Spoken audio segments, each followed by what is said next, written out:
Welcome to today's daily devotion. Today our title is God's at Work.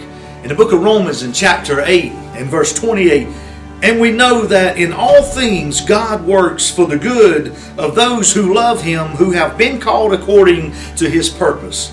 Read that once again. And we know that in all things God works for the good of those. Man, that puts me and you in this category, I know already.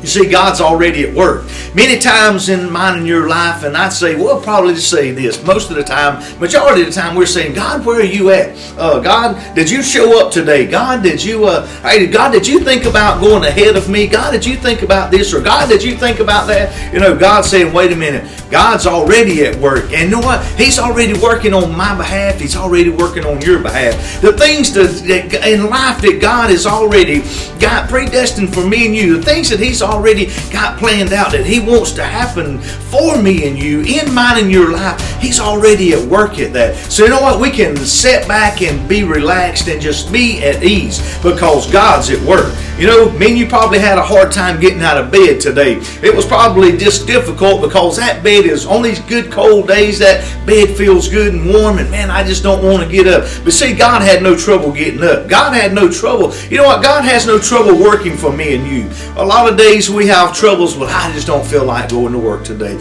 You know what? He didn't either, but He got up and He went ahead and He went in and He's taking care of mine and your needs already. So we don't need to have all this frustrations in our life. We don't need to have all of these aggravations in our life. We don't need to advance and worry about things that we don't need to worry about because God's already at work. He's already taking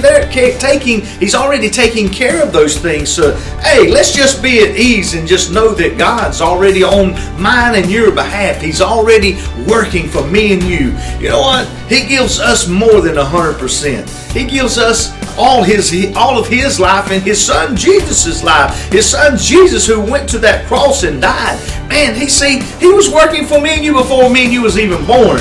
That's how much He loves to work on the behalf of me and you. You should be honored. You should just be gracious and for every blessing that He sends your way, and He's going to send more and more blessings mine and your way because God's at work. He wants some good things to happen in my life and your life. Man, I hope this is a word of encouragement for you and just get you so on fire for God to say, man, I got a God that's working for me. Yes, He's working for you and He wants to bless you. Man, I hope this is encouraging. God bless you. We'll see you again soon.